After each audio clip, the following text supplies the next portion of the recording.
વિદ્યાર્થી મિત્રો, પ્રાર્થના માટે તૈયાર. સર્વેની આંખો બંધ.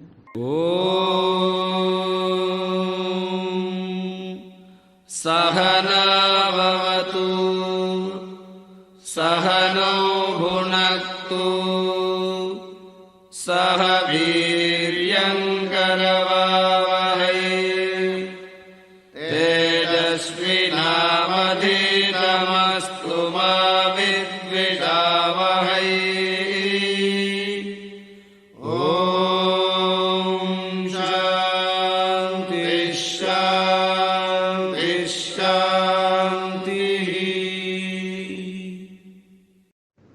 Friends, if you rest, you rust. Remember this. નમસ્કાર વિદ્યાર્થી મિત્રો, ધોરણ 11 અને ગુજરાતી માધ્યમ પાઠ નંબર 20 નું આજે છેલ્લું લેક્ચર. એમાં આપણે એક ચાર્ટ જોયો હતો ને કંકાલ તંત્રનો.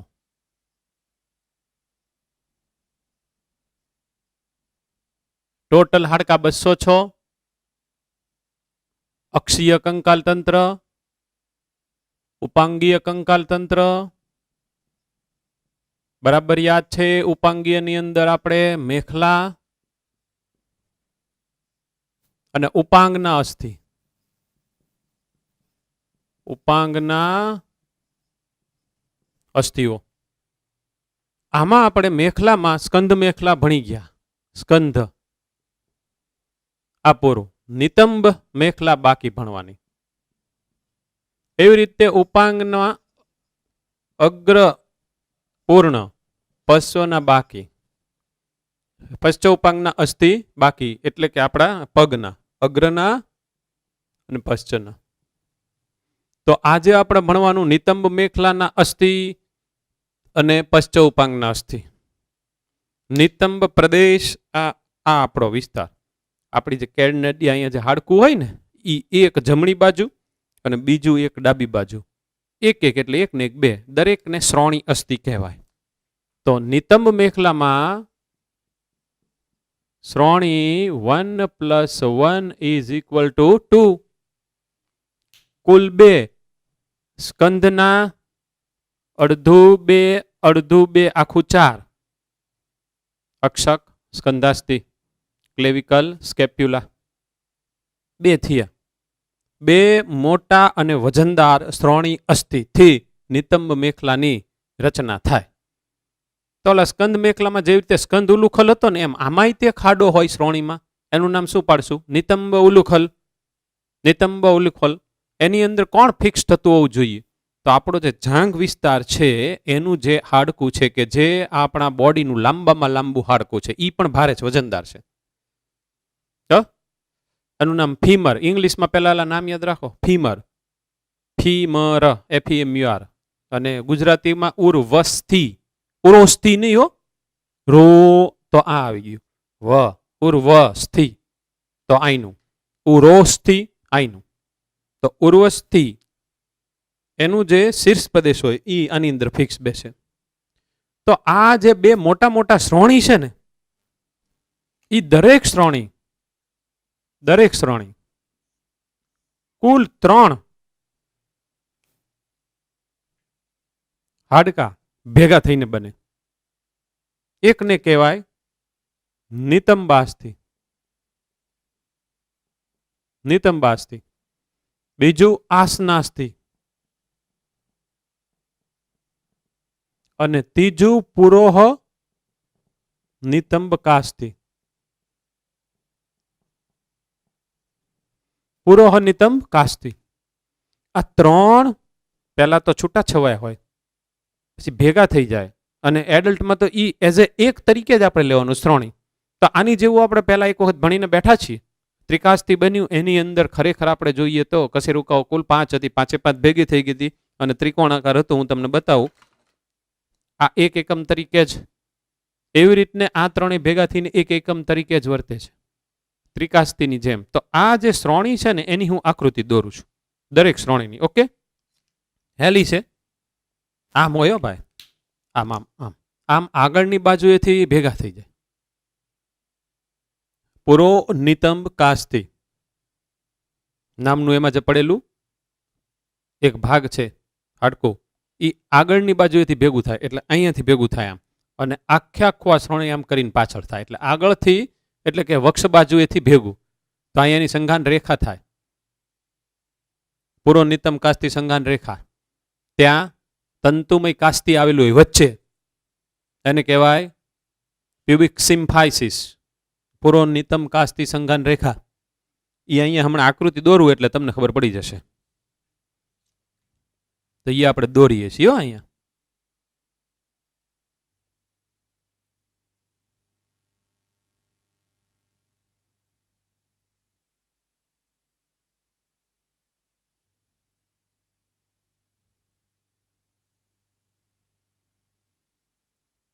આ ખાલી જગ્યા છે. હવે બરાબર સમજો. આ છે એ નિતંબાસ્તી છે, આ છે એ આસનાસ્તી છે, અને આટલું છે એ પૂરો નિતંબ કાસ્તી છે. આ ત્રણેય જે ભાગે ભેગા થતા હોય અહીંયા, ત્યાં એક અંતર્ગોળ ખાડો. આપણે સમજણ માટે આ રીતે ડ્રોઈંગ કરીએ છીએ. આને નિતંબ ઉલુખલ ના નામે ઓળખવામાં આવે. નિતંબ ઉલુખલ, એસિટેબ્યુલમ.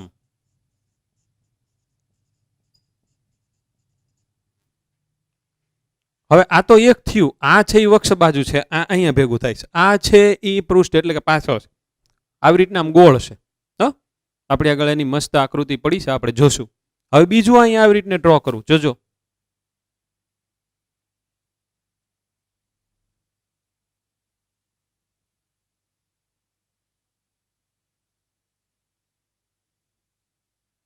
એ બીજું આપણે અહીંયા ડ્રોઈંગ કરી નાખ્યું. ઓકે,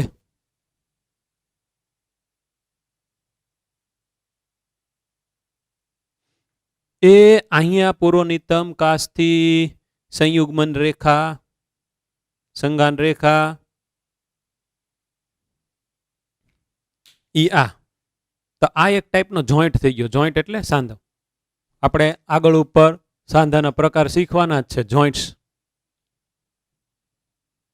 સાંધાના પ્રકાર. હવે આ છે એ પાછળની બાજુ, પાછળ એટલે પૃષ્ઠ બાજુ. તો આ ભાગ ખાલી તો હોય નહીં, તો અહીંયા કોણ પડેલું છે તમને બધાને ખબર હોવી જોઈએ. અહીંયા ત્રિકાસ્તી છે.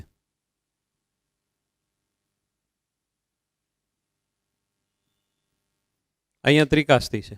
આ ત્રિકાસ્તી એ અહીંયા પડીશ પાછળ, એટલે આની વાત કરે છે, આની વાત કરે છે.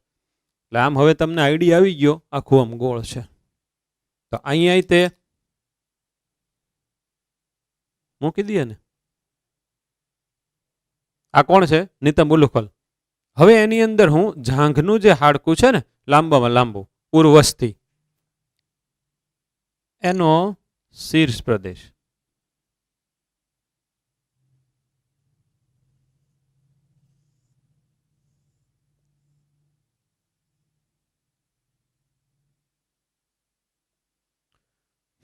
બધી બાજુ હલનચલન કરી શકે. સાઇનોવિયલ સાંધા કે પછી મુક્તચલ સાંધા. આ ઓલો ગોળો અહીંયા કોક ને કોક વખત ભાંગી જાય, તો આવું જ ત્યાં અહીંયા હોય ને. તો ખાસ સમજો, આ આખે આખું એક તરીકે જ તમારે લેવાનું છે. એક, એનું નામ શ્રોણી. પણ દરેક શ્રોણીમાં કુલ કેટલા આવેલા? 3.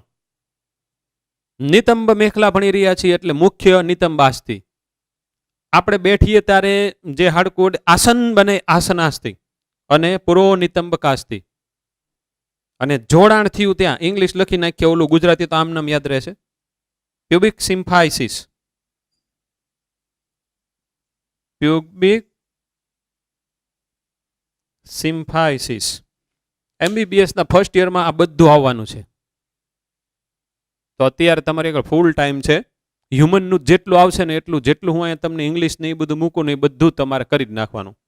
બરાબર? આ બધાના એવા નામ હોય ઇંગ્લિશના, મેં તમને તમારા મટીરિયલમાં લખીને આપ્યા છે. ઇલિયમ, ઇસ્ચિયમ અને પ્યુબિસ. તો આ છે એ પ્યુબિક છે, એટલે એને પ્યુબિક સિમ્ફાઇસિસ કે. આ આખું પ્યુબિસ, ઇલિયમ, ઇસ્ચિયમ રહે તો રાખવાના. આવલાન જેવું છે. આપણા મગજમાં તમે જેટલી વધારે વસ્તુ નાખો એટલું વધારે મગજને મજા આવે, આંતર સંકલન કરવાની મજા આવે અને સ્ટોરેજ કરવાની મજા આવે. શા માટે? કોકને એમ થાય યાર કે આટલું બધું આપણે ઓછું ન ખાય મગજમાં. એ એટલા માટે મગજને મજા આવે કે આપણે આપણા આખા જીવન દરમિયાન જેટલી વસ્તુ અંદર નાખીએ એ આપણા મગજની કેપેસિટી હોય ને એનાથી માંડ 1% જેટલું જ નાખીએ, 99% તો ખાલી જ રહેશે. મગજની કેપેસિટી એટલી બધી છે. હવે એનો મતલબ એવો થયો કે મગજ અત્યારે તૈયાર છે કામ કરવા, પણ આપણે એને કામ આપવું નથી. તો આપણે એને જેટલું વધારે કામ આપશું એટલું વધારે એ કામ કરશે. This is science. એટલે પછી સારું કો કેમ કે તો સાહેબ આટલું બધું આપે પછી પાછું મગજને આરામ ન આપવો પડે? આપવો જ પડે ને. આપણે જ્યારે ઊંઘીએ ત્યારે શું થાય? મગજને આરામ જ હોય ને. આપણે જ્યારે ઊંઘીએ ત્યારે તો આપણને એક્સટર્નલી એવું લાગે કે આપણે ઊંઘી ગયા એટલે મગજને આરામ. ત્યારે આપણી જે ઐચ્છિક કાર્ય કરવાની કેપેસિટી છે એમાં આરામ. એને ત્યાં અંદર જે બધું કામ કરવાનું છે તો કામ ચાલે જ છે. કારણ કે જો મગજ ટોટલી ઊંઘી ગયું તો આપણે કોમામાં વી ગયા તો one kind of dead body જેવું થઈ જશે ને. એટલે ખોટા બધા તુક્કા માઇન્ડમાં હોય ને કે આટલું બધું આ તો ઓલું પ્રેશર કહેવાય, આ તો ન કરે. કાંઈ નથી. તમારું મગજ હજી તમે ફૂલ જિંદગીભરમાં જેટલું તમારે અંદર નાખવું એટલું તમે નાખશો ને તો 1-2% માંડ તમારું મગજ કામ કરશે, એનો યુઝ કરશે. બાકી એની એબિલિટી જેટલી છે એટલો આપણે કોઈ પણ માણસ 100% એનો યુઝ કદી પણ કરી શકવાનો નથી. તો જે વધારે પડતું આ રીતને સાયન્સમાં મગજ હલાવ્યા કરશે એને વધારે સફળતા મળવાની છે. અન્ય દિશામાં તો એ તો મગજ તો અન્ય દિશામાં તે કામ કરશે. અન્ય દિશા, બહારના ખાવાના વિચાર, કોકને ફોન કરવાના વિચાર, પછી વિડીયો ગેમ રમવાના વિચાર, પછી સમય કાઢવાના વિચાર ખોટા, પછી માતા પિતાને ઉલ્લુમાં બનાવવાના વિચાર, પછી હોમવર્ક ન કરવાના વિચાર, પછી બધા એક્સક્યુઝ ગોતવાના વિચાર કે મારે આમ થયું એટલે મેં આજે ટેસ્ટ ન આપી. તમારામાં એવા હજી ઘણા બધા છે કે જેના ખાના ખાલી હોય છે માર્કના. તમારી એવરી ટેસ્ટના માર્ક અમારી પાસે આવી જાય છે. એટલે એવા કેટલાય છોકરાઓ છે 50 થી 60 જેટલાની, બધાના ઘરે ટેલિફોન જાય છે. એટલે બધા હવે અત્યારે સીધા થઈ જવાનું છે. આપણું મગજ તમે જે બાજુ વાળશો એ બાજુ કામ કરવા માટે સક્ષમ છે. ખેર આગળ વધીએ. હવે આ તો એક ભાગ પૂરો થયો એટલે 5 મિનિટ આવી ગયું. પશ્ચ ઉપાંગ નાસ્તિ. તો આપણી પાસે પશ્ચ ઉપાંગના ભાગ છે. એક આ જાંઘ વાળો વિસ્તાર છે, પછી એક આ નળક વાળો વિસ્તાર છે. નળા તોડી નાખ્યા કોકને બસ બાદાબાદી થાય તો આવા બધા વિસ્તાર છે. આ બધા વિસ્તારની અંદર પડેલા હાડકા. ઓકે, આને ગુલ્ફ પ્રદેશ કહેવાય. આ છે ગુલ્ફ પ્રદેશ. ગુલ્ફ પ્રદેશ પછી નીચેના પદતલ અને પછી આંગળીઓ. તો કુલ 5 વિસ્તાર થયા. તો એમાં જાંઘમાં આવેલ આની જ જેવું મારે દોરવાનું છે, કારણ કે આ ઈ જ છે ઉર્વસ્થિ. અહીંયા આપણે દોરીએ.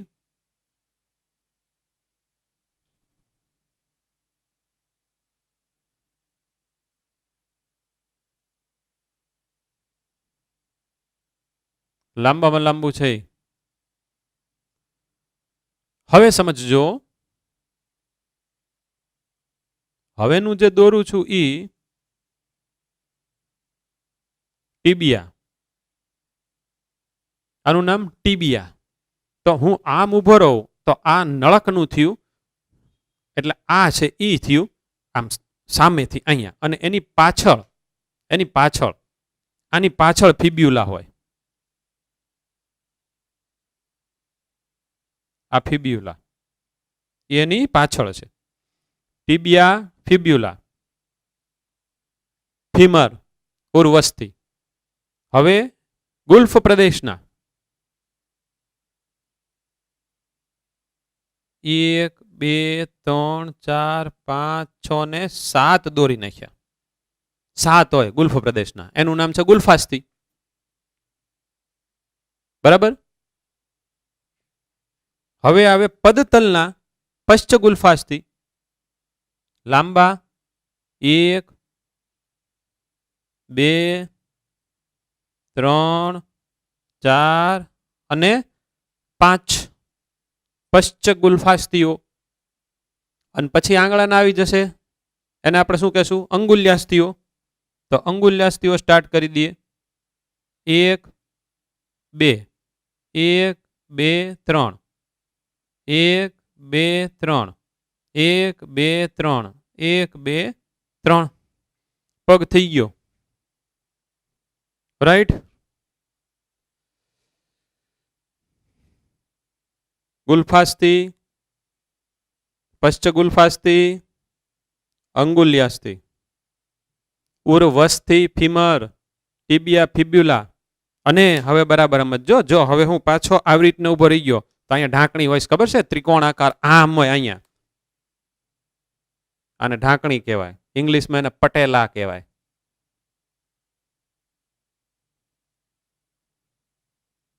આ ઢાંકણી પટેલા થઈ ગયું. હવે આ આપણે દોરી જ નાખીએ પગ.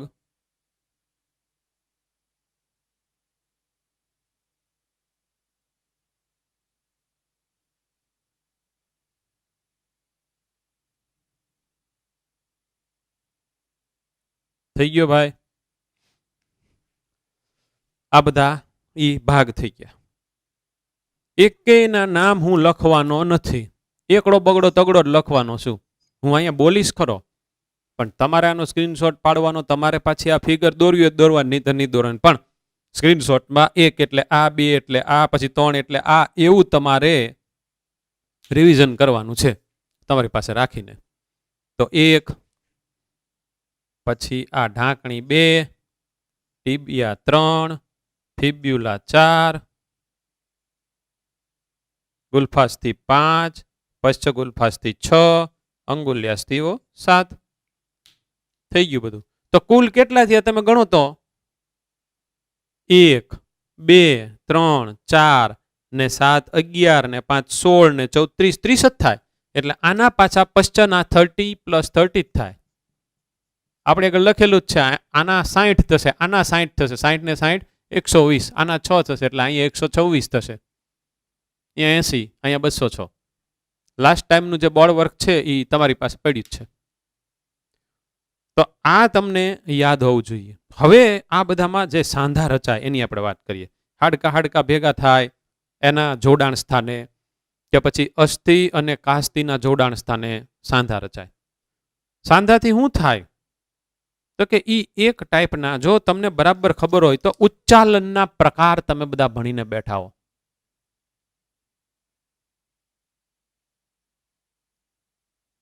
ઉચ્ચાલનના પ્રકાર અહીંયા એક ટેણીયાને બેઠાડી દઈએ, અહીંયા એક બીજા ટેણીયાને બેઠાડી દઈએ, બરાબર?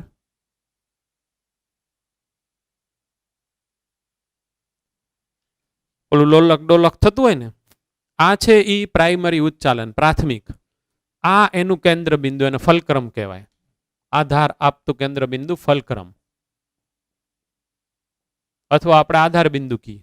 એ બરાબર કેન્દ્રમાં હોય એટલે પ્રાથમિક, આમ ખસે દ્વિતીયક, આમ ખસે એટલે તૃતીયક.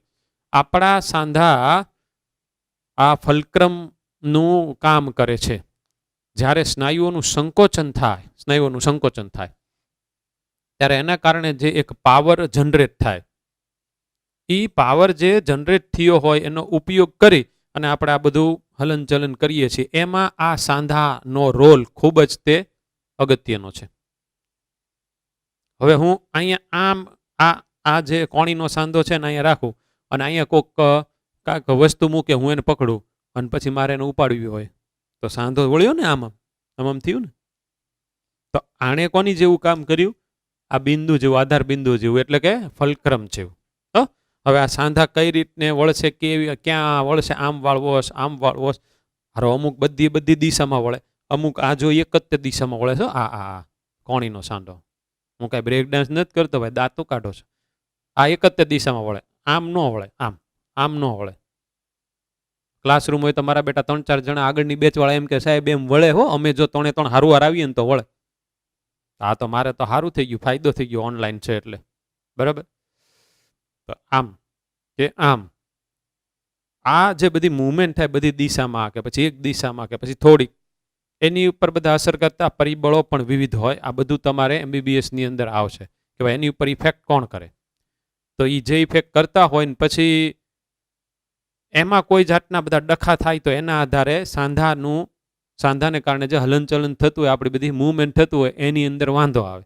એટલે આપણે ઓલા હાડકાને ડોક્ટર આગળ જઈએ એટલે આપણને ડોક્ટર એમ કે આમ મૂવમેન્ટ કરાવો તો દુખે જ નહીં, આમ મૂવમેન્ટ કરાવો તો દુખે જ નહીં, આમ મૂવમેન્ટ કરો સાહેબ દુખે. એટલે એને તરત ખબર પડી જાય કે અહીંયા વાંધો હશે. તો આ સાંધાના પ્રકાર કુલ 3 છે. 1, 2 અને 3. સાઇનોવિયલ અથવા મુક્ત ચલ સાંધા કહેવાય એને. નામ યાદ રાખતા જજો, મુક્ત ચલ સાંધા. બીજું તંતુમય સાંધા એટલે કે અચલ સાંધા. અંશતઃ ચલ કાસ્તિમય સાંધા.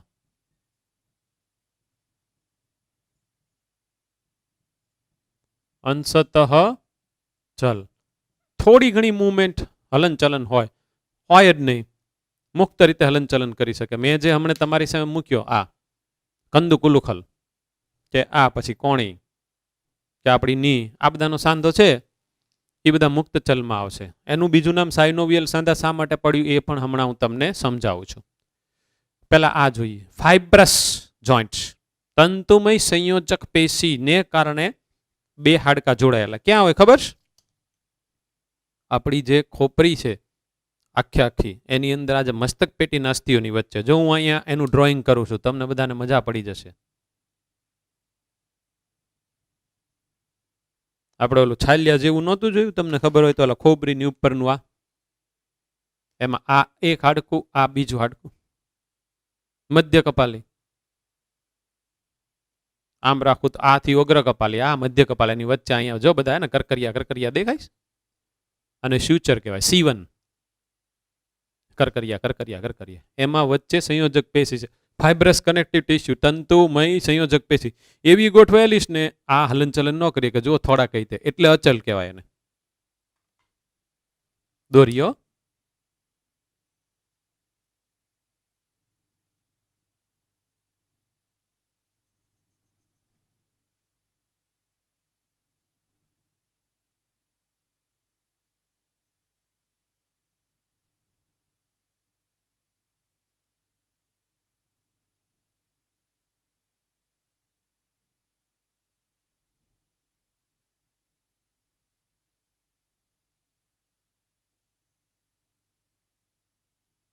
ઓકે.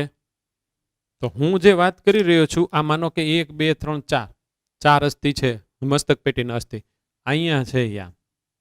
આને કારણે આ જે કરકરિયાવાળો ભાગ બન્યો એને સ્યુચર C1 ના નામે ઓળખવામાં આવે છે. આપણી બુકમાં આ બધું લખેલું જ છે મટીરિયલમાં વ્યવસ્થિત. આ MCQમાં પૂછાઈ શકે. એને કારણે અચલ થઈ જાય. હવે આને તમે હલાવી ન શકો. અચલ તંતુમય, અંશત અચલ અથવા કાસ્તીના બનેલા એટલે એનું નામ કાસ્તીમય પાડ્યું. તો ઈ ક્યાં હોય? તો કે આપણી જે કશેરુકાઓ છે, કવડો સ્તંભ જેનો બનેલો છે, આ બધી કશેરુકાઓની વચ્ચે ઓલી આપણે જેને ગાદી નહોતા કહેતા, આંતર કશેરુકા ગાદી. આ બ્લુ કલરથી ડ્રોઈંગ કરું છું, આ એ છે.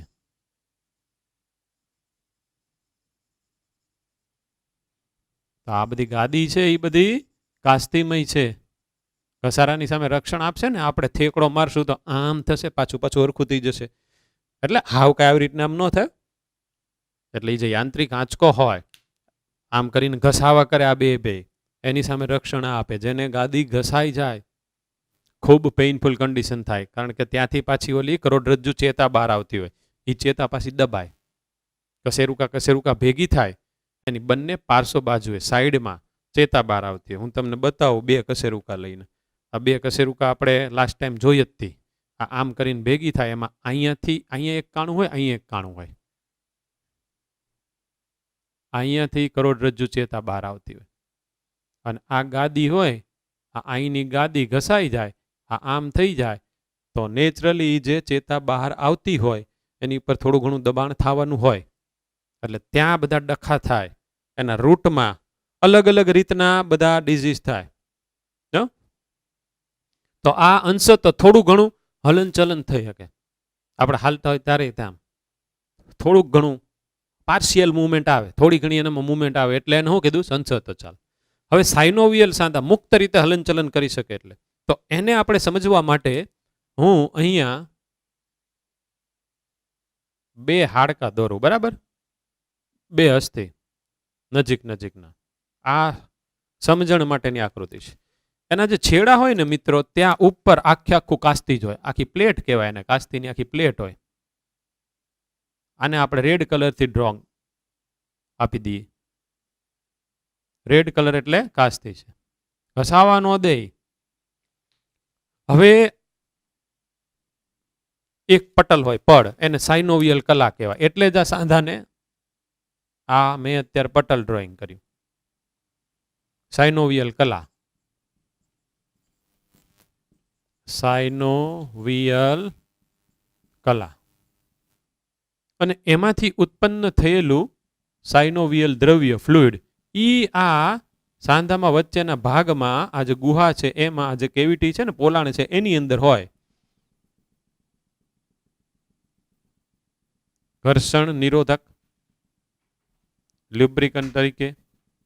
એટલે આને સાઇનોવિયલ સાંધાના નામે ઓળખવામાં આવે. રાઈટ? તો સાઇનોવિયલ કલામાંથી મુક્ત થયેલ સાઇનોવિયલ દ્રવ્ય આવા સાંધામાં વચ્ચે જે એક પોલાણ છે, જગ્યા, એની અંદર ભરેલું છે. તો આના પાછા પ્રકાર, એક કંદુક ઉલુખલ, કંદુક ઉલુખલ અથવા ખલદસ્તાનો સાંધો. અને કયા ઉદાહરણ? આપણે આ બધા ઉદાહરણો ભણીને બેઠા છે. આ ઉદાહરણ એનું જ છે, જો કંદુક ઉલુખલ.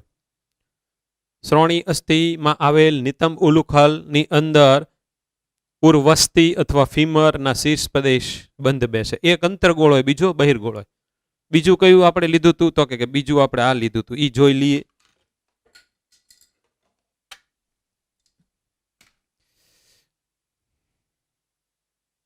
સ્કંધાસ્થિ, ભુજાસ્થિ. આ બધી દિશામાં હલનચલન કરી શકે ને, આ આપણે લીધું હતું. આ સેમ એની જેવું જ છે. એટલે આને શું કહેવાય? કંદુક ઉલુખલ. અને પાછું આપણે મૂકી દઈએ. હવે આ આવ્યું એટલે આ તમને દેખાડી દઉં. જો આમ છે, રેડી? ઓલમોસ્ટ એની લેન્થનું જ. આને આમ કરીને રાખવાનું. તો આ છે એ ઉર્વસ્થી છે, લાંબામાં લાંબુ હાડકું. અને આ છે એ ભુજાસ્થિ છે. પહેલા તો આ બેયને અલગ કરવા માટેની ટ્રીક, અહીંયા આ ઓલું ઠોંડિયું બહાર છે. આમાં એવું છે જ નહીં, આમાં સીધે સીધું શીર્ષ પ્રદેશ જ છે. આનું શીર્ષ પ્રદેશ અહીંયા, આ જે ગોળ છે એ ભાગ આખે આખો અલગ છે. જે તો આ છે એ જાંઘનું છે, આ છે એ બાહુનું છે, ભુજાનું છે.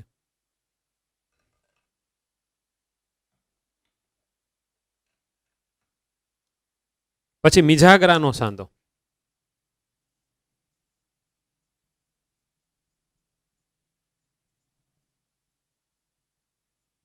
મિજાગરો હોય કે નહીં? આપણે બાણામાં હોય તો બાણું આમ ખુલી શકે એક જ દિશામાં, એમ આ એક જ દિશામાં. આપણો એલ્બો કહેવાય, આને ની કહેવાય, એ તો બધાને ખબર છે ને. આને શું કહેશું આપણે શુદ્ધ ગુજરાતીમાં? કોણી. બધું શુદ્ધ ગુજરાતી પાછું યાદ રાખવાનું છે. તો એનો સાંધો એક દિશામાં હલનચલન કરી શકે, એને કેવો કહેવાય? મિજાગરાનો સાંધો. તો હવે સરકતો સાંધો, ગ્લાઇડિંગ જોઈન્ટ અને બોલ એન્ડ સોકેટ જોઈન્ટ અને હિંજ જોઈન્ટ અને ગ્લાઇડિંગ જોઈન્ટ. મણિબંધાસ્થિઓ જે 8 હતા ને, એની વચ્ચે આવેલા મણિબંધાસ્થિઓ વચ્ચે સરકતો સાંધો, સરકતા હોય. ઓલા બધા પાંચિકા ને તમે મૂકી દો એવી રીતને અહીંયા બધા મણિબંધાસ્થિઓ પડ્યા હોય. એ બધા મણિબંધાસ્થિઓ વચ્ચે સાંધા રચાય, સરકતો સાંધો કહેવાય એને. પછી વળી શકે તેવો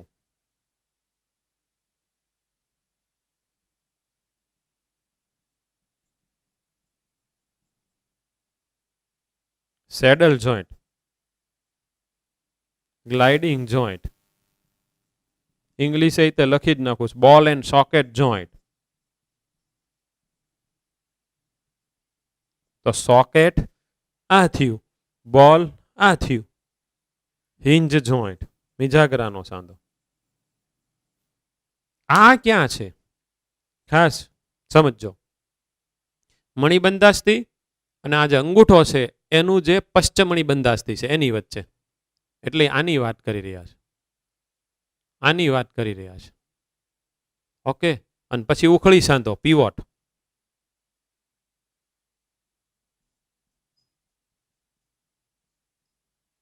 પ્રથમ કશેરુકા અને દ્વિતીય કશેરુકા. પ્રથમનું નામ શિરોધર, દ્વિતીયનું નામ અક્ષ, આની વચ્ચે સાઇનોવિયલ. હવે આપણને એમ પૂછવામાં આવે કે કરોડ સ્તંભમાં નીચેનામાંથી કયા બે સાંધા જોવા મળે? 1 2 3 4 5 6 ને 7 આપેલા હોય, બીજું અને સાતમું સિલેક્ટ કરવાનું. અથવા તો કયા સાંધાની જોડ કરોડ સ્તંભમાં જોવા મળે?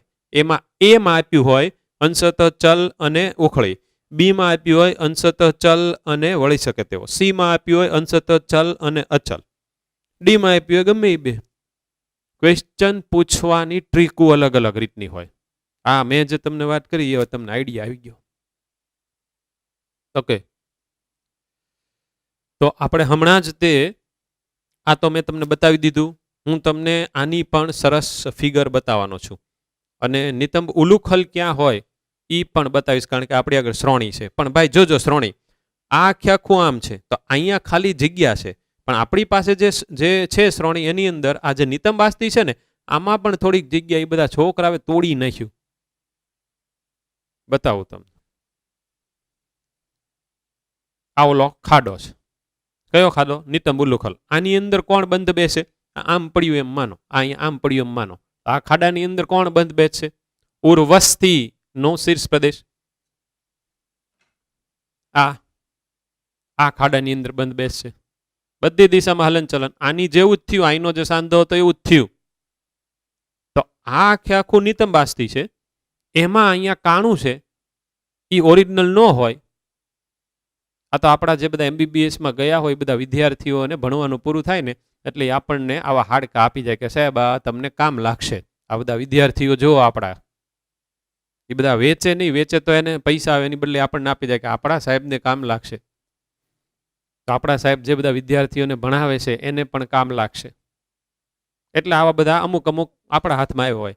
હવે આ જો તમે અત્યારે વર્ગખંડમાં હટ લાવ્યો તો આ હું તમને જોવા આપે તાલ્યો હાથમાં. હજી આપીશ જ તે, જ્યારે પણ આપણે સ્કૂલ શરૂ થાય ત્યારે બધા હાડકા હું તમને દેખાડીશ હાથમાં લઈ. તો એમાં મારા બેટા અમુક તો પાછા હળિયા હોય ને 1-2% એ આને આમ કરીને તોડતા ગયા તો આવડું મોટું કાણું પડી ગયું 4-5 વર્ષથી એમાં. એટલે આ કાણું છે નહીં, અહીંયા તો હાડકું જ છે, એટલે આમ જ તમારે માનવાનું છે.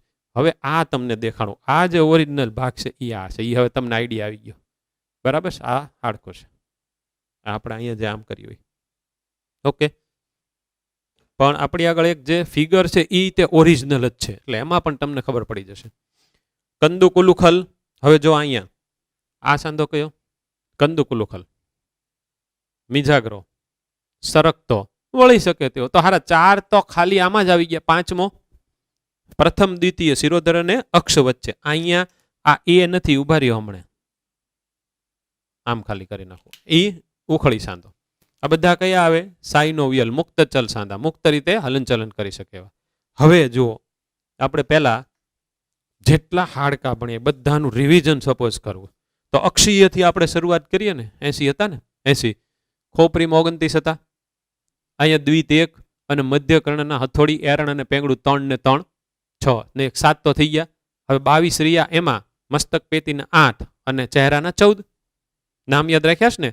એથમોઇડ, સ્પિનોઇડ, અગ્ર કપાલી, મધ્ય કપાલી, પશ્ચ કપાલી, શંખક. એમાંથી મધ્ય કપાલી અને શંખક 2 એટલે 8 થઈ ગયા. પછી ચહેરાના 14 મેં અહીંયા તમને અમુક તો તમે ટેક્સ્ટ બુકમાં નહોતા તોય તે લખીને આપ્યા હતા.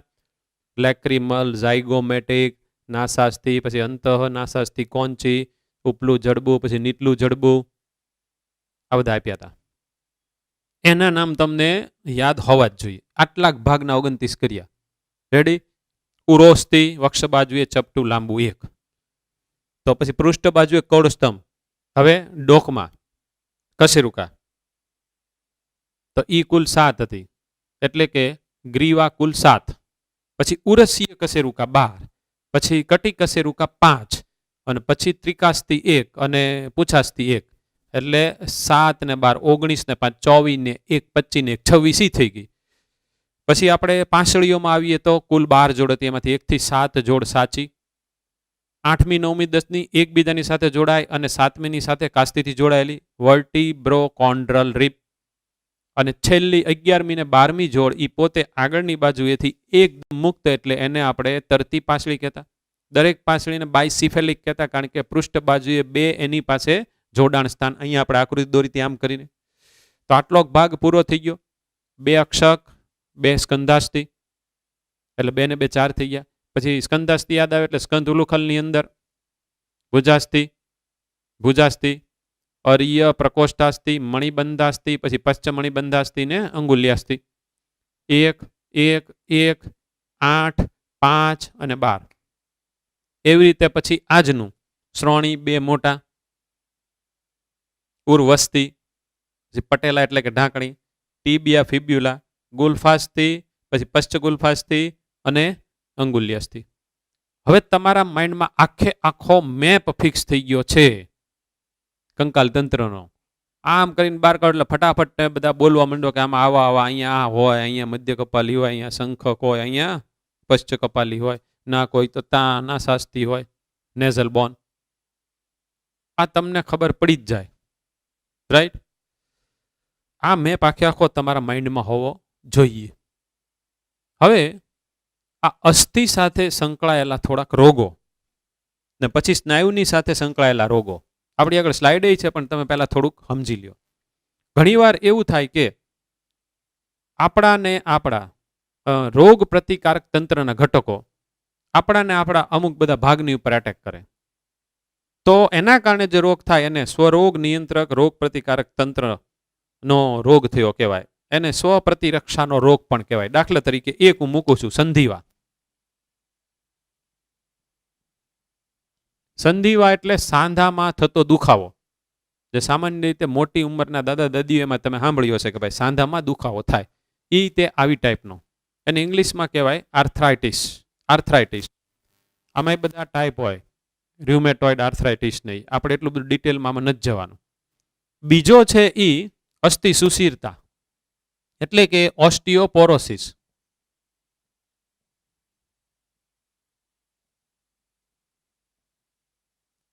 અસ્થિ સુશીરતા, ઓસ્ટિયોપોરોસિસ ઇંગ્લિશમાં લખશું તો વધારે મજા આવશે. ઓસ્ટિયોપોરોસિસ, ઓસ્ટિયોલોજી એટલે કંકાલ તંત્ર, હાડકા વિજ્ઞાન.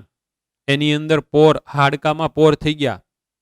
આપણે ખબર છે અસ્થિનો એક એકમ કાઢ્યો તો ઓસ્ટિયોન. તો કેલ્શિયમનું ધોવાણ થાય એટલે હાડકામાંથી કેલ્શિયમ વ્યૂ જાય અને થોડુંક આ હાડકાને લાંબુ કરીએ તો અંદર આવા બધા છિદ્રો પડી જાય, તો છિદ્રિષ્ટ હાડકા થઈ જાય ને અસ્થિ સુશીરતા કહેવાય. એને ઓસ્ટિયોપોરોસિસ કહેવાય. ફ્રેક્ચર થવાના ચાન્સીસ વધારે. અસ્થિભંગ એટલે કે ફ્રેક્ચર એટલે કે હાડકું ભાંગી જાય. આ ખાસ કરીને મોટી ઉંમરની સ્ત્રીઓ કે જેને માસિક ચક્ર પરિપૂર્ણ થઈ ગયું હોય, લગભગ 45 કે 50 વર્ષની આજુબાજુએ વ્યૂ જાય, એટલે એનામાં ઇસ્ટ્રોજનની માત્રા ઘટી જાય, એને કારણે આ વસ્તુ થઈ શકે. એટલે દાદા અને દાદીઓમાંથી દાદીને ઓસ્ટિયોપોરોસિસ થવાના ચાન્સીસ વધારે. એક્સરે લેવામાં આવે એટલે હાડકાની અંદર આવા નાના નાના કાણા, જો આ બધા કાણા ધીમે ધીમે મોટા થઈ ગયા હોય અને વધુ જોવા મળે તો પછી ડૉક્ટર એમ કે આ તો બહુ જ ધ્યાન રાખવા જેવું, કારણ કે એમને એ પોતે કાંક જગ્યાએ પડી ગયા કે પછી કાંક જગ્યાએ જોરથી કાંક ઓલા કામમાં ઝાટકો લાગી ગયો અને હાડકું અહીંયા ધડ દઈને ભટકાણું, તો એને ફ્રેક્ચર થવાના ચાન્સીસ, કારણ કે અંદરથી એ બધા હાડકા કેવા થઈ ગયા, પોલા, એટલે બધી નાની નાની તિરાડો પડી જાય અને ફ્રેક્ચર થઈ જાય. ગાંઠિયોવા, ગાઉટ, ભાઈનું નામ છે ગાંઠિયોવા. પાછા આ લેક્ચર પૂરું થાય એટલે હમણાં 4:30 કે 5 વાગે મમ્મી નહીં કહેતા કે અમને અમારા સાહેબે ગાંઠિયા સંભાળ્યા એટલે હાલો ખવડાવો. નરસિંહ બાવાના ગાંઠિયા ખાવાશે. તો નરસિંહ બાવાના ગાંઠિયા અંગૂઠિયા આવે. આ અત્યારે ફાફડિયા ગાંઠિયાની વાત નથી હાલતી, આપણે અંગૂઠિયા ગાંઠિયાની વાત હાલે છે. આને ને એને કઈ રીતે રિલેશન છે, પણ પહેલા આ શું છે સમજી લ્યો. આપણા જે આંગળાના સાંધા છે ને એની અંદર યુરિક એસિડના સ્ફટિકો બધા જમા થઈ જાય.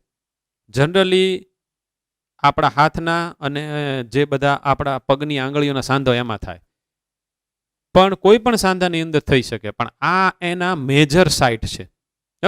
તો એની અંદર યુરિક એસિડ જમા થઈ જાય એટલે આ હોજી જાય. તો આ હોજી જાય, માનો કે આ અંગૂઠો હોજી ગયો, આ સાંધો હોજી ગયો, તો ઓલા નરસિંહ બાવાના અંગૂઠિયા ગાંઠિયાની જેવો દેખાય. તમે બધા ખાજો, જેટલા 12 ગામના છે બધા જ્યારે ભાવનગર આવો ત્યારે ખાજો, અથવા તો અહીંયા કોઈ સગાવાલા હોય એને આજે ફોન કરવાનો કે અમારા સાહેબે કીધું કે નરસિંહ બાવાના ગાંઠિયા મોકલો, એટલે ખાસ એની સ્પેશિયલ દુકાન ખારગેટ નામના લોકેશન આવેલી છે, ત્યાંથી લઈને ખાવાની. એની અંદર તીખા ને ઘણું બધું હોય, સરસ હોય, પણ પાછા બહુ ન ખવાય, કારણ કે પાચન તંત્ર ભણ્યા છે ને. ગાંઠિયાની અંદર ખાવાનો સોડા હોય, પછી જઠરની અંદર પીએચ આડીઓળી થઈ જાય તો પાછું ઓલું આપણે પ્રોટીનનું પાચન ન થાય, ખબર? એટલે બહુ પાછા ગાંઠિયા ખાવ તો થોડોક અપચો થશે. એ આના કારણે થાય. એસિડિક માધ્યમની બદલે જઠરમાં બેઝિક માધ્યમ થઈ જાય. ખૂબ ગાંઠિયા ખાવ તો એમાં ખાવાનો સોડા આવશે, તો ત્યાં તો પાછી પીએચ કેટલી જોતી હતી? 1.8. તો સાંધાની અંદર યુરિક એસિડ ઘૂસી ગયો એટલે આની અંદર હોજા ચડી ગયા. આમ તમે વાળવા જાવ તો હોય તો પેઇનફુલ કન્ડિશન થાય. એટલે આ ગાંઠિયા જેવા થઈ ગયા, એનું નામ ગાંઠિયો વાપર્યું. આ બધું ગુજરાતી કણ છે, તમારે ઇંગ્લિશમાં યાદ રાખજો, ગાઉટ.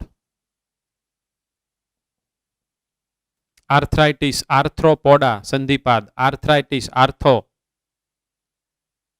સાંધાવાળા. આર્થરાઇટિસ સાંધામાં ઇન્ફ્લામેશન એટલે કે સોજો આવી જાય, એટલે આનું નામ આર્થરાઇટિસ પાડ્યું. જનરલી પગના સાંધા પહેલા પકડેશ ને. તો આ 3 રોગ હતા. હવે સ્નાયુની સાથે સંકલિત રોગો પણ આપણે જોશું. માયસ્થેનિયા ગ્રેવિસ ને ટીટાની ને મસલ્સ ડિસ્ટ્રોફી, આ 3 એના છે. એ આપણે જોશું. એ એક લાઈનના છે, એની સ્લાઇડ આપણી આગળ પડી છે. આ અત્યારે હાડકાની સાથે હારુવાર આપણે ઉપાડી લીધું. અસ્થિની સાથે સંકળાયેલા જે બધા રોગો થાય એ. ઓકે, હવે આનો એક તમે ફોટો પહેલા સ્ક્રીનશોટ લઈ લેજો.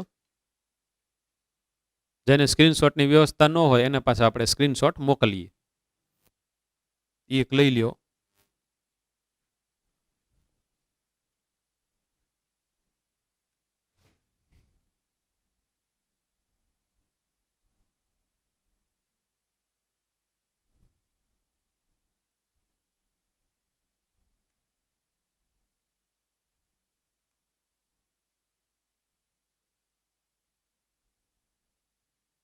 આ મેં જે અહીંયા ફિગર ડ્રોઈંગ કરી છે એ જ છે આપણી બુકમાં આપેલી, પણ સરસ રીતને એની અંદર બધા નામ પણ આપેલા હોય. આપણે એનાલાઇઝ કરીએ એટલે આપણને ખબર પડે. આખું શ્રોણી મોટું આપણે જોયું હતું. નિતંબાસ્તિ, નીચેનું આસનાસ્તિ આસન, અને પુરોહ નિતંબ કાસ્તિ. પુરોહ, પુનઃ નહીં પણ પુરોહ નિતંબ કાસ્તિ.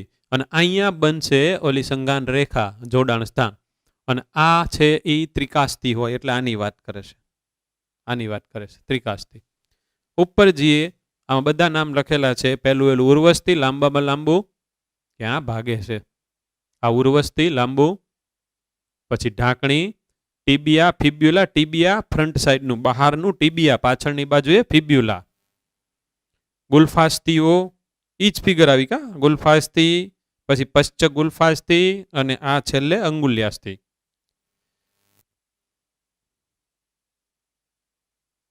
આ આપણે ભણી ગયા.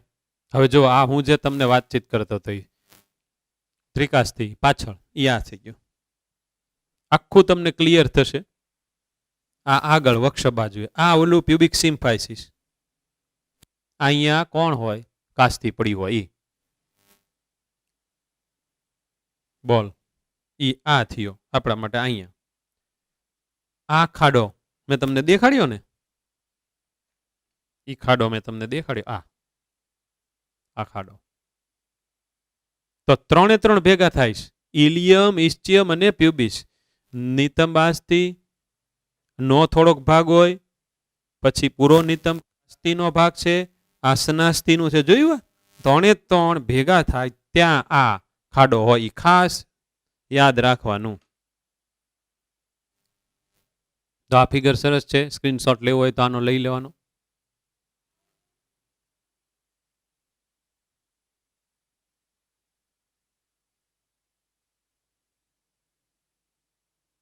આ છે એ પાછળની બાજુ છે એટલે આ બાજુ થઈ, આ છે એ આગળની બાજુ છે એટલે આ બાજુ થઈ.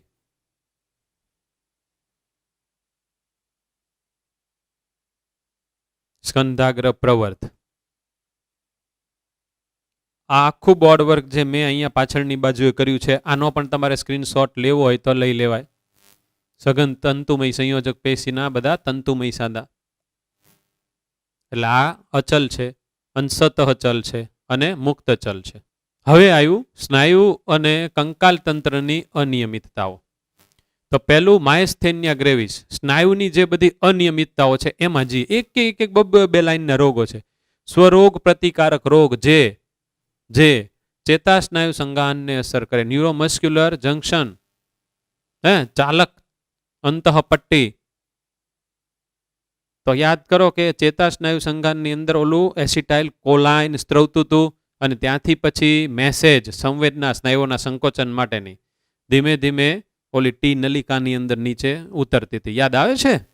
તો હવે એ જે જંક્શન છે, એ જે જોડાણ છે, ત્યાં જ બધા ડખા સ્વરોગ પ્રતિકારક રોગ. હમણાં મેં તમને સમજાવ્યું, આપણા જ શરીરની અંદર આવેલા આપણા જે બધા લડવૈયાઓ છે, સૈનિકો છે, એ જ આની ઉપર ઇફેક્ટ કરે. આની ઉપર ઇફેક્ટ કરે અને ત્યાં બધા બખડ જંતર થાય એટલે ત્યાંથી પછી સંદેશા જ આગળ ન જાય. તો સંદેશા આગળ ન જાય એટલે બધા સ્નાયુ કામ કરતા બંધ થઈ જાય. પક્ષઘાત જેવું થઈ જાય સ્નાયુમાં, સ્નાયુ પોતે કામ કરતા બંધ થઈ જાય. લક્ષણો થાક લાગવા માંડે ધીમે ધીમે, પછી નબળાઈ આવે સ્નાયુની અને કંકાલ સ્નાયુનો પક્ષઘાત થઈ જાય, પેરાલિસિસ થઈ જાય. આમાંથી બધા સીધા ક્વેશ્ચન જ આવ્યો. મસ્ક્યુલર ડિસ્ટ્રોફી, એનું નામ જ તે મસ્ક્યુલર ડિસ્ટ્રક્ટ થાય, ડિસ્ટ્રોફી. તો હું લખે છે કંકાલ સ્નાયુનું વિઘટન, એ પોતે તૂટે જ. જોજો આની અંદર આપણા સ્નાયુ કામ કરતા ધીમે ધીમે બંધ થઈ જાય. સ્નાયુ તો છે, આમાં સ્નાયુનું વિઘટન, ડીજનરેશન થવા માંડે. બેમાં થોડોક છે, પણ આ મોટે ભાગે જનીનિક ખામી છે. એટલે કે વારસાગત રીતે આવી શકે, માતા પિતાને હોય તો એના છોકરા છોકરીને આવી શકે. તો ભાઈ આમ હારી કેમ બધામાં જોવા નહીં મળતી હોય? તો કે આખી જે વસતીના સભ્યો હોય, આપણે માનો કે ઇન્ડિયામાં 130 કરોડ છે, તો એમાંથી કઈ બધાના દરેકના કુટુંબમાં કે પછી દરેકની જ્ઞાતિમાં ન હોય. એમાંથી અમુક ટકા, માનો કે 0.01% જ હોય, તો એને જ ખાલી વારસામાં આવે. બાકી તો જેને છે નહીં એને તો કોઈ દિવસ થવાનો જ નથી. માનો કે આપણા માતા પિતા, એમના જે માતા પિતા એને આ રોગ નથી, તો આપણને કોઈ દિવસ ન થાય. એટલે પાછું આ બધાથી કઈ બીવા જેવું નથી કે ઓહો આપણને આવું થઈ જશે, તો ન જ થાય. એના બધા જનીનો આપણામાં હોય જ નહીં.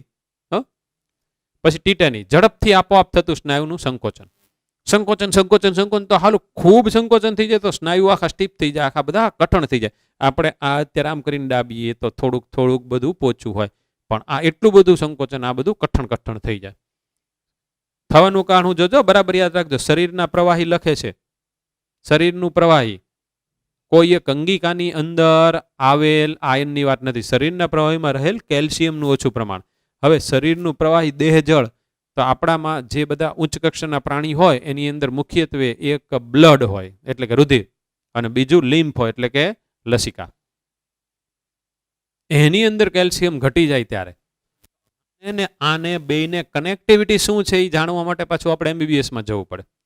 કારણ કે એક રોગ તમારે એમબીબીએસમાં આની આખી કુંડળી નીકળે કે ભાઈ આવું થાય, એના માટે શું થાય, એના માટે શું થવું, અંદર બધા કેવા ડખા થવા જરૂરી છે કે જેને કારણે આવું થાય. બાકી તો કેલ્શિયમ તો બધા માણસો લેતા જ હોય. તો માની લ્યો કે કેલ્શિયમનું શોષણ જે થવું પડે એ જ તે ન થતું હોય, અથવા તો આહારની અંદર કેલ્શિયમ ઓછું હોય, ઘણી બધી વસ્તુ હોઈ શકે ને. એટલે આપણે આપણી ટેક્સ્ટબુક એનસીઆરટી નું આ યાદ રાખવાનું. આમાંથી સીધું આવશે કે કયા આયન દેહ જળમાં ઓછા થવાથી ટીટાની થાય, અથવા તો ટીટાની થવાનું કારણ શું, પછી ટીટાનીનું લક્ષણ કયું હોય, આવું આવે. એની બદલે તમને એમ પૂછે કે કોઈ એક સ્નાયુ અથવા તો શરીરના સ્નાયુમાં સતત સંકોચન થયા કરે અને વિસ્તરણની પ્રક્રિયા થતી જ નથી, તો આ લક્ષણ કોનું? તો તમારે શું સિલેક્ટ કરવાનું? ટીટેનીનું. સંધિવા આર્થરાઇટિસ, સાંધાનો સોજો, હમણાં આપણે જોયું ઈ. તો આ ત્રણ આવ્યા ઈ મસલ્સના હતા, માયસ્થેનિયા ગ્રેવિસ, મસ્ક્યુલર ડિસ્ટ્રોફી અને ટીટેની. સંધિવા સાંધાનો સોજો, અસ્થિ સુષિતા ઓસ્ટિયોપોરોસિસ, ઉંમર આધારિત અનિયમિતતા છે, ખામી છે ને, કે જેમાં અસ્થિના દ્રવ્યનું પ્રમાણ ઘટે, કેલ્શિયમનું લીચિંગ થાય એટલે કે ધોવાણ થાય, એટલે કે હાડકા છે, અસ્થિ છે, એની અંદર કેલ્શિયમ વ્યૂ જાય તો ત્યાં બધા પોર થાય અને તે તૂટવાની ફ્રેક્ચરની ક્રિયામાં વધારો થાય, એની સંભાવના વધી જાય. ઇસ્ટ્રોજનનું ઓછું પ્રમાણ સામાન્ય કારણ. ઇસ્ટ્રોજનનું ઓછું પ્રમાણ એટલે સામાન્ય રીતે મોટી ઉંમરની જે સ્ત્રીઓ એને થાય એમાંથી ખાસ કરીને દાદીમાને આ વસ્તુ થવાની સંભાવના બહુ છે જેમ ઉંમર વધે એમ. ગાંઠિયોવા, ગાઉટ, યુરિક એસિડના સ્ફટિક સાંધામાં જમા થઈ જાય, ખાસ કરીને આંગળી આપણી હાથની અને આપણા પગની એના જે સાંધા છે એની અંદર જમા થઈ જાય અને પછી દુખાવો બહુ થાય, પેઇનફુલ કન્ડિશન છે. ઓકે, તો હાલતું નથી. અહીંયા આપણે આપણું જે બુકનું એનસીઆરટીનું હતું એટલું હરખી રીતને અભ્યાસ કરી નાખ્યો. આમાં આંતરણ સંકલનથી પણ ઘણા બધા ક્વેશ્ચન પૂછાય. આંતરણ સંકલન એટલે શું? તો કે તમને એમ કે આમ તમારું માઇન્ડ આંતરિક રીતે એકબીજાનું કોઓર્ડિનેશન કરે છે, આંતર સંકલન એને કહેવાય. તો એ કઈ રીતને? તો કે આ જ એક વસ્તુ તમારી સામે પડ્યું છે, તમને એમ કે કોક એક માણસનું ફ્રેક્ચર થયું, કોક એક માણસને ફ્રેક્ચર થયું, બરાબર, કાંક જગ્યાએ પડ્યો અને એટલું બધું ફ્રેક્ચર થઈ ગયું હતું કે ગોળો આખે આખો તૂટી ગયો, આ ભાગે તે તૂટી ગયો અને એની અંદર પસ થઈ ગયું કે પછી રસી થઈ ગયું ને હાડકું હવે ધીમે ધીમે ધીમે ધીમે તો એનો એક પગ કપાવવો પડે એવું થઈ ગયું. તો એક પગ કાપી નાખે તો હવે એના શરીરમાં કુલ કેટલા અસ્થિ વધ્યા? પડ્યો આથડ્યો ને પછી ફ્રેક્ચર થયું ને એની અંદર બધું રસીન પસ ને આંતન ગમે થયું. અથવા સીધો તે ક્વેશ્ચન પૂછે કે કોઈ એક માણસનો એક પગ જો એને કઢાવી નાખે, ડાયાબિટીસ થયો હતો ને પછી આની અંદર ગેંગ્રીન થઈ ગયું હતું ને, એટલે કે પગ એનો હળી ગયો હતો, તો હવે એના શરીરમાં કુલ કેટલા અસ્થિ? તો આપણને ખબર હોય કે ભાઈ કંકાલ તંત્રના કુલ 206 છે, માઇનસ એક પગના કેટલા જાય? 30. તો 206 માઇનસ 30 કરવાનું. ઓકે, એટલે આને કહેવાય આંતર સંકલન. તમારી આગળ બધું હોવું જોઈએ, અંદરો અંદર સંકલન થાય. એ આ બધા હાડકાની વચ્ચેનું આપણે સંકલન કરીને આન્સર આપ્યો. તો સાથે સાથે એમાં એવું આવે, બરાબર, કે એક પગ ગયો, દ્વિતસ્થી અને નીચલું જડબું ગયું, દ્વિતસ્થી અને નીચલું જડબું ગયું. હવે જે વધ્યું એની અંદર અક્ષીય કંકાલ તંત્રના કેટલા વધ્યા અને ઉપાંગીય કંકાલ તંત્રના કેટલા વધ્યા? આવડતું જ હોય, સરવાળા બાદ બાકી જ કરવાનું, પણ આપણું માઇન્ડ દોડાવવાનું. નીટમાં આવું આવશે. આમ નામ પેલા બધું યાદ તો તમને હોવું જ જોઈએ, એટલે આ બધું યાદ રહે એટલે આપણને માર્ક આવી જ ગયા એવો પાછો ઓવર કોન્ફિડન્સ વધારે આપણામાં ન આવવો જોઈએ. આવી ટાઈપનું બધું આવી શકે, ગમે એવું આવી શકે. આમાંથી ગમે એ 3 હાડકાને ડિલીટ કરી નાખે, એક ઉરોસથી ડિલીટ કરી નાખે, 2 આ સાઈડની પાંસળીને ડિલીટ કરી નાખે, એક આદું કોક્સલ બોન એટલે કે આખું આપણું શ્રોણીને ડિલીટ કરી નાખે, પછી અગ્ર કપાલીને ડિલીટ કરી નાખે. આટલું કોઈ એક માણસમાંથી કાઢી લે તો હવે જેટલા રે એનામાં અક્ષીયના કુલ કેટલા રહે અને પછી ઉપાંગીયના કુલ કેટલા રહે? આ આવડતું હોય તો જ આવડે અને માઇન્ડ હલાવતા આવડતું હોય તો જ આવડે. એટલે આ એક્ઝેક્ટ ઓલાન જેવું છે કે 5નો ગળિયો આપણને આવડતો હોય, 5નો ગળિયો, અને પછી કોઈક આપણને એમ કે આ 100 રૂપિયા આપું છું, તારે 5 રૂપિયાની 3 બોલ પેન લાવવાની છે, તો કુલ તું હવે ઘરે આવતા રે તારી પાસે કેટલા રૂપિયા હશે? જો એકલો 5નો ગળિયો કોકે ગોખી નાખ્યો હોય ને એને આનો આન્સર ન આવડે, પણ જે સમજીને કર્યા હોય એને આનો આન્સર આવડી જાય. આવી ટાઈપના ક્વેશ્ચનો આપણા બાયોલોજીની અંદર પણ આવે ને આ વખતની નીટમાં આવી ટાઈપના ક્વેશ્ચનો હતા. આવું બધું તમારે વિચારવાનું એટલે બધું આવડી જાય. જે તમે પેપર આપો છો ને એની અંદર આવા હવે ધીમે ધીમે બધા ક્વેશ્ચનો આવશે એટલે આવડી જશે. આની કોઈ એવી સ્પેસિફિક બુક ન આવે કે આ કંકાલ તંત્રમાં માઇન્ડ હલાવવા માટેના પ્રશ્નો કોઈ એક બુકમાં આપેલા હોય, એવી બુક નથી બની. એ આપણે જે બધા ક્વેશ્ચન બનાવવા પડે અમારા લોકોએ, અને એ જે તમે ટેસ્ટ આપો એ વાત મેઇન, એટલે એની અંદર આવશે. એટલે ટેસ્ટ આપવી અતિ આવશ્યક છે. હજી 10% વિદ્યાર્થીઓ ટેસ્ટ નથી આપતા. એને બહુ મોટો ગેરફાયદો છે. માત્ર આટલું આવડી ગયું, યાદ રહી ગયું અને આપણને માર્ક આવશે તો એ એક ખોટી આપણા માઇન્ડની અંદર ઇમ્પ્રેશન છે, એ આપણે કાઢી નાખવી પડે. આ તો યાદ રહેવું જ પડે, પ્લસ પાછી ટેસ્ટે આપવી પડે. વિદ્યાર્થી મિત્રો, અહીં તમારી સામે ભુજાસ્થિ છે, હ્યુમરસ. આ એનો નિકટવર્તી છેડો છે અને આ તેનો દૂરસ્થ છેડો છે. હવે આપણે જે અત્યારે પ્રેક્ટિકલી NCERTના અભ્યાસક્રમની અંદર અને નીટનો જે હમણાં અભ્યાસક્રમ ડિક્લેર થયો એમાં આ એની સાથે સાથે ઉર્વસ્થિ અને આપણે જે દરેક વર્ટિબ્રા હોય એટલે કે કશેરુકા એની વિશેનું આપણે થોડોક અભ્યાસ કરવાનો છે. ખૂબ ઓછું છે, અમુક નવા નામ છે, આપણે જોઈ લઈએ. હવે આ જે નિકટવર્તી છેડો છે એમાં આખી સાફ્ટ છે. અહીંયા એક ઉપસેલો ભાગ હોય હાડકાનો, એને ડેલ્ટોઇડના નામે ઓળખવામાં આવે છે. તો એ ભાગનું મુખ્ય કાર્ય અહીંયા જે બધા સ્નાયુઓ હોય એ સ્નાયુઓને જોડાણ સપાટી પૂરું પાડવાનું છે. આ જે ડેલ્ટોઇડ રીજ છે તે ઓરિજિનલ આપણા ભુજાસ્થિમાં કેવી હોય એ હું તમને બતાવી રહ્યો છું. આ અત્યારે તમારી સામે આવી રહ્યું છે આપણું ઓરિજિનલ ભુજાસ્થિ. આ ઓરિજિનલ હાડકું છે, અહીંયા તમે જોઈ શકો છો. આમાંથી સ્પષ્ટ ન થાય, આને હું ફેરવું એટલે તમને ખબર પડે. હવે તેના દૂરસ્થ છેડે જોઈએ તો દૂરસ્થ છેડે પણ ઉપસેલો ભાગ હોય જેને ટ્રોક્લિયર ભાગ કહે છે. Trochlear process, trochlear પ્રવર્ધ. આ પણ હું તમને ઓરિજિનલ હમણાં બતાવું છું.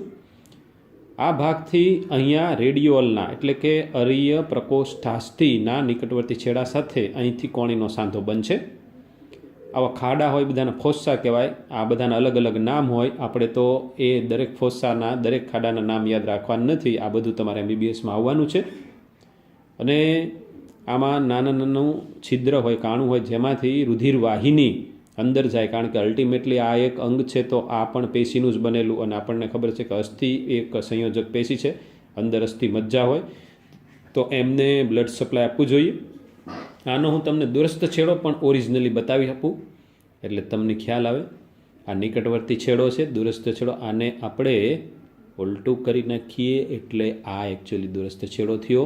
આમાં તમને યુ કેન સી આ ખાડો પણ તમે જોઈ શકો છો, ફોસ્સા કે એ.